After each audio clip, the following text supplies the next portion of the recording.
ओम नमः शिवाय। गुरुदेव प्रणाम। गुरुदेव, क्या शिव जी पर चढ़े हुए बेलपत्र को धोकर उन्हें दोबारा चढ़ा सकते हैं? उन पर कृपया मार्गदर्शन करें। कुछ प्रश्नों की पृष्ठभूमि में हमारे जो प्रारब्ध हैं, हमारे जो संस्कार हैं, हमारी जो तैयारी है, हमने जीवन की और ईश्वर के बारे में जैसा सोचा है वैसा उससे प्रकट होता है। अगर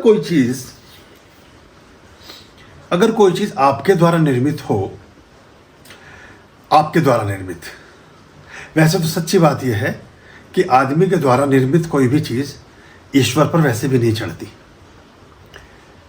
दूध आपने निर्मित नहीं किया, दही आपने निर्मित नहीं किया, घी आपने निर्मित नहीं किया, चंदन आपने नहीं बनाया, रूह, कुछ भी तो आपने नहीं बनाया। उसका कोई ट्रांसफॉर्मेशन जरूर कर सकते हो आप, और उसमें अगर प्योरिटी रहेगी तो वो ग्राह्य होगा, प्योरिटी नहीं होगी तो वो खराब हो जाएगा।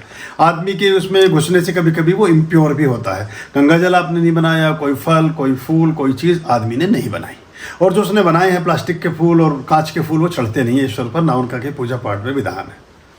अब रही बात बेलपत्र, जो बेलपत्र भी प्रकृति ने ही दिया, और बेलपत्र जो आपने तोड़ा पेड़ से, उसमें भी कोई शुल्क नहीं लगा, उसको भी आप धोकर चढ़ाना चाहते,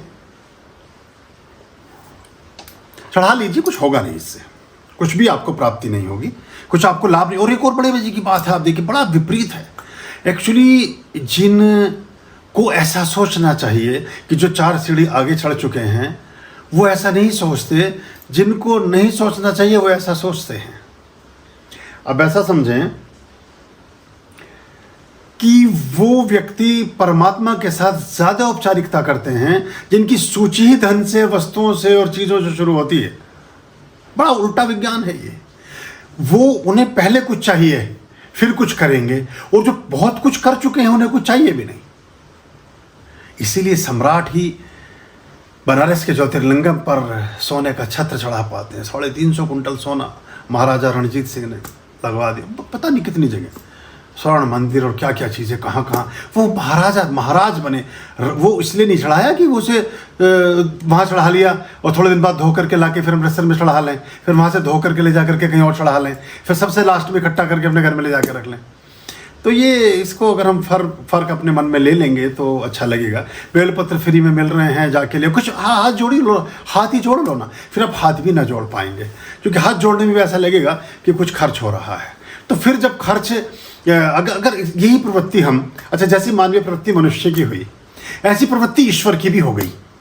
मतलब चूंकि आत्मा का ही विराटतम स्वरूप परमात्मा है, लेकिन ऐसा होता नहीं। परमात्मा बहुत दयालु और बहुत हार्दिक हैं, बहुत आपसे प्रेम करते हैं, तभी सब चीज़ें हैं।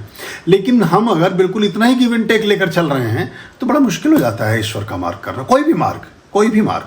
अगर आप यही कहें कि जो दादी जी ने साड़ी पहनी थी धो के उसी को पहना दे दुल्हन को, माता जी ने भी पहन ली, फिर उनकी पुत्री जी भी और पुत्री जी की पुत्री भी धो के हुई साड़ी, अब लग रहा है ना हास्यास्पद, ऐसा ही है ये। तो थोड़ा सा इसको देख लो, वरना तो कोई ऐसी औपचारिकता करने की जरूरत नहीं। फिर ऐसे ही ठीक है, जैसे बहुत सारे लोग हैं, मनुष्य रूपेण मृगाश्चरन्ति, वो भी ठीक चलता, कोई ऐसी ज़्यादा समस्या नहीं। आर्यं शरणं शुभमस्तु, संभवकरणं हरमस्तु, देवं वर्णं कर्मस्तु, पापं चरणं परमस्तु, पापं धर्मं मर्मस्तु, तारं धर्मं धर्मस्तु, हृदयं बीजं धर्मस्तु, शोकं दुःखं हरमस्तु, शोकं दुःखं हरमस्तु।